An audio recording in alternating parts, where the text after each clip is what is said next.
महाराष्ट्रात गुन्हेगारी वाढली, कायद्याचं राज्य आहे. महाराष्ट्रात महिला अत्याचार वाढले, कायद्याचं राज्य आहे. महाराष्ट्रामध्ये बऱ्याच ठिकाणी महिलांचे छळ होत आहेत. कोयता गँग ऍक्शन मोडवर आहे. प्रत्येक स्त्रीला कुटुंबामध्ये जाच होतोय. कायद्याचा धाक कुणाला राहिलाय? कायदा सक्षमपणे वापरला जातो का? जिथं संविधान बदलण्याची भाषा होते तिथं महिलांच्या, तरुणांच्या किंवा जनतेच्या सुरक्षेचं काय? तरुणांना रोजगार मिळत नाही, पण हातात दगड का लाठ्या काठ्या दिल्या जात आहेत. या सगळ्याचा विचार करणं गरजेचं आहे.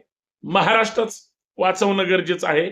जाती जातीत महाराष्ट्र विभागला गेलाय, धर्माधर्मात विभागला गेलाय. प्रत्येक वाचाळवीर विष कालवतोय. सगळे प्रश्न तसेच आहेत. आम्ही मात्र मुर्दाडासारखे गप्प बसलोय. पटतंय का मी काय सांगतोय? फक्त एकदा विचार करा.